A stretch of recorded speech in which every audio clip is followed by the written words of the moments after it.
l'histoire administrative des bureaux arabes, cite des Annons. Dès le lendemain de l'installation française en Algérie se posa le problème de l'administration des populations indigènes, mais aucune solution durable ne fut mise en place avant le gouvernorat du général Bugeaud et sa réglementation fondatrice.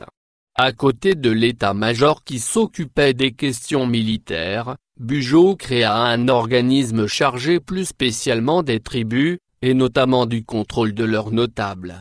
Un arrêté du 16 août 1841 rétablit la direction des affaires arabes, momentanément disparue, confiée désormais à un officier ayant autorité sur tous les fonctionnaires indigènes.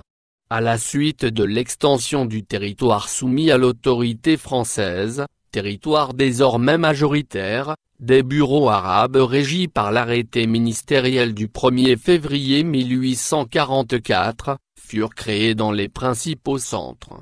Cet arrêté fut complété par plusieurs autres, par des instructions et circulaires, ainsi que par un exposé du lieutenant-colonel Doma, comportant étude des populations et des attributions des autorités.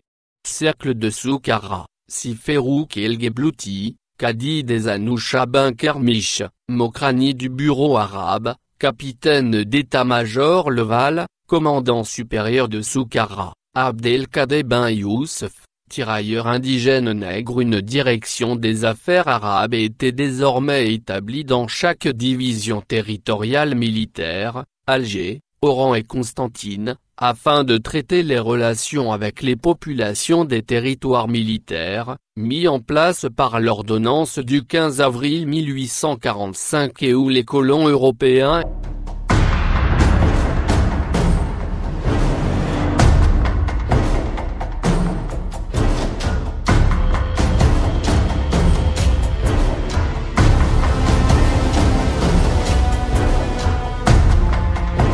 étaient presque absents.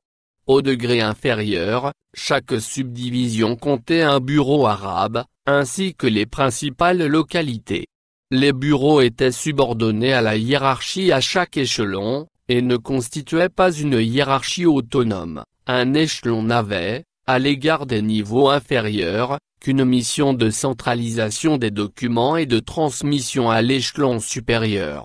Cette centralisation donna une véritable cohésion à la nouvelle administration, marquée par la forte personnalité du général Doma. Général Eugène Doma, 1803-1871, chaque bureau de cercle, constitué d'un ensemble de tribus, ou de subdivisions comportait du personnel français et indigène, officiers, officiers de santé, interprètes, cadis, juges et notaires, Kodja, secrétaire arabe, secrétaire français, chaouch, planton et chef des cavaliers, spahi et mekazni, cavaliers de service.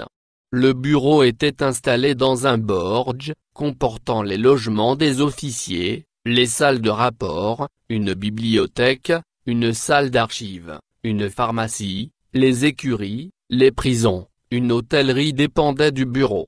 Demeurant souvent longtemps dans le même poste, le chef de bureau acquérait une connaissance étendue du pays, des habitants, des affaires locales, de l'histoire des tribus, indispensable. Il était l'intermédiaire de tous les services publics et disposait d'une grande autorité. Les bureaux devaient avant tout assurer la sécurité par le renseignement, la surveillance, les liens avec les notables. Aussi, les rapports périodiques qu'ils devaient adresser à السلام عليكم.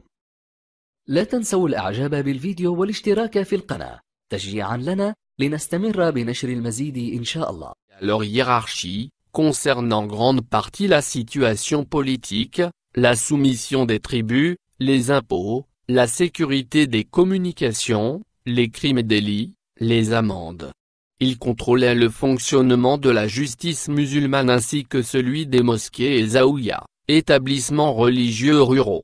Les bureaux arabes montrèrent une efficacité réelle dans ce domaine, malgré leurs effectifs réduits et l'étendue de leur circonscription. Les officiers devaient aussi mettre en œuvre le cantonnement des tribus sur un territoire. leur délimitation et la répartition des terres entre les douars. Ils s'efforcèrent également, avec des succès très divers, d'introduire des améliorations dans l'agriculture et notamment la culture des céréales et l'élevage, dans le développement des routes et des marchés. 1870 marqua la fin des grands projets des bureaux arabes. Sous la Troisième République, l'administration de l'Algérie du Nord passa progressivement entre les mains de l'administration civile. En 1922 les tout derniers territoires de commandement militaire de l'Algérie du Nord étaient désormais remis aux fonctionnaires civils. Bureau arabe départemental d'Oran, de gauche à droite, Mohamed Ben et El-Hadj Hassen Kodja, secrétaire. Adr Ben Kodra, cheikh des Anéanes. M-adjoint. M. Olivier, chef du bureau. Mustapha Ouad El-Hadj Mustapha Bey, cheikh du village nègre. Salem Ben Jafar, chaouche nègre. Les bureaux arabes, biographie. Commencé avec le débarquement de 1830, la conquête de l'Algérie s'étend sur un quart de siècle jusqu'à l'occupation de la Kabylie, de Charles X à Napoléon III. C'est l'armée d'Afrique qui est alors investie de tous les pouvoirs et qui crée, pour administrer de si vastes territoires, le système des bureaux arabes. Pionnier de la pénétration française au sein des populations musulmanes, à la fois bâtisseurs et policiers, juges et despotes, les officiers français des bureaux arabes seront les maîtres Jacques de la colonisation, avant d'être dénoncés par les colons européens de plus en plus nombreux comme les représentants d'un archaïque régime du sabre. L'étude de leurs archives, abondante et précise, a permis à l'historien Jacques Frémaux de retracer l'existence quotidienne des campagnes algériennes au milieu du siècle dernier, en faisant revivre des personnalités attachantes, comme le général Marguerite et le Bachaga Ben Yahya, ou controversés comme le colonel Beauprêtre. Parler de cette Algérie en France et aujourd'hui ce n'est pas faire de l'érudition gratuite car il s'agit d'un passé commun que, bon gré mal gré, descendants des conquérants et descendants des conquis doivent apprendre à gérer. Des illustrations, des cartes, un glossaire, des documents complètent ce nouvel ouvrage de la collection Destins croisés. Sur l'image cercle de Soukar Rassi Ferrouk El Geblouti, Cadi des Anoucha Ben Kermiche, Mokrani du bureau arabe, capitaine d'état-major Leval, commandant supérieur de Soukara, tirailleur indigène nègre Abdelkader Ben Youssef. Sur la figure, bureau arabe départemental d'Oran, de gauche à droite, Mohamed Ben et El-Hadj Hassen Kodja, secrétaire. Adr Ben Kodra, cheikh des Anéanes. M-adjoint.